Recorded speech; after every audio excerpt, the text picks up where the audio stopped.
Et coucou ici. Alors, j'ai vu que mes vidéos, elles sont regardées. Alors, je ne sais pas si vous cliquez dessus, vous les éteignez ou si vous les regardez vraiment. Et ça y est, j'ai eu un petit message de remerciement, un pouce, un dialogue. Ça m'a fait super plaisir. Donc, ce matin, je faisais ma carte du jour et mon tirage de la semaine, comme je fais d'habitude. Et je me suis dit, bah, ça y est, j'ai plus d'une quinzaine de personnes qui me suivent. S'il y a vraiment dans ces 15 personnes des personnes qui sont en attente d'un message autre que celui d'une réponse à une question. J'ai tiré deux, trois cartes hein, pour vous, pour les personnes qui sont abonnées à cette toute petite chaîne. Et j'ai pris en fait une carte du tarot d'Osho, le tarot de la transformation, c'est celui-ci. Bon, avec ma tablette et au niveau de la résolution que j'ai, ça doit juste être énorme. Mais il est passionnant ce jeu. Et voici le message que j'ai tiré pour vous, c'est la carte 25, la lumière sur le chemin. Alors je vais vous lire le message qui va avec la carte parce que les messages sont d'une beauté époustouflante, c'est très complet, très spirituel. Mais bon, là la carte elle parle d'elle-même, on voit deux personnes, un jeune et un moins jeune, qui sont sur un chemin de terre dans une forêt sombre et qui avancent dans la nuit. Et ça doit faire flipper de se retrouver dans cette situation. On le voit dès qu'il n'y a plus de lumière dans les communes, dans les villes, dès qu'on est...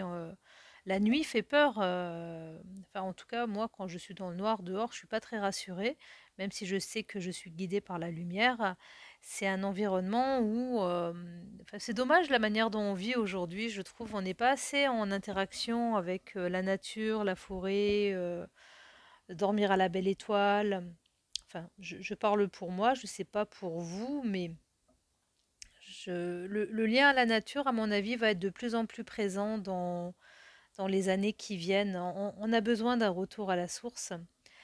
Et sur cette carte, on nous montre que même si on est paumé dans le noir, on a toujours cette petite intuition qui, ici, pour moi, est représentée par cet éclair qui est une lumière dans la nuit. Ça fait peur parce qu'on n'est pas sur le sentier auquel on a l'habitude de marcher, mais on avance.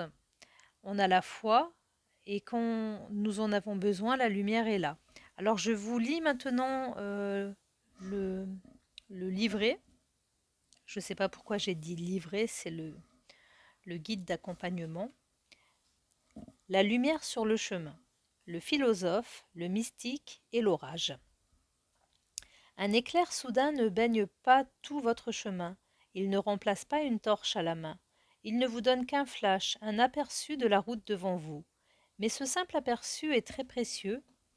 Désormais votre pas est assuré, désormais votre volonté est forte et votre résolution d'atteindre la destination est renforcée.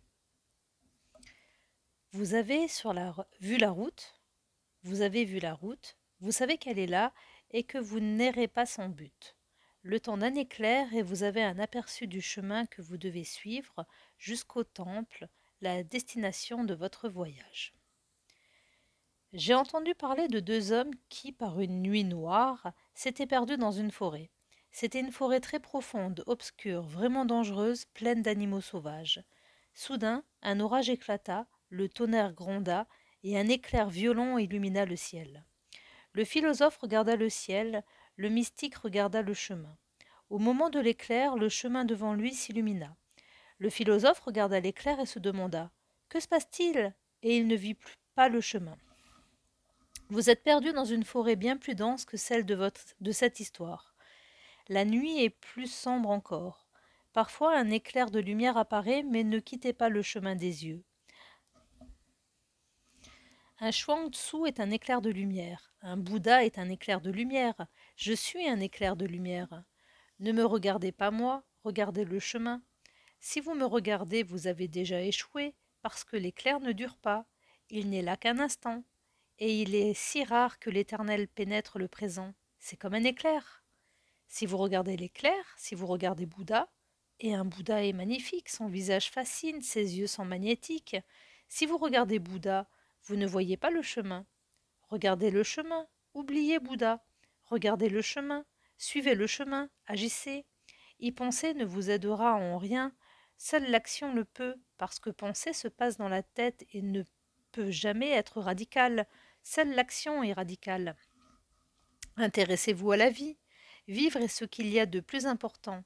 Arrêtez d'accumuler des informations sur ce qu'est la méditation. Méditez. Cessez de vous informer sur ce qu'est la danse. Dansez.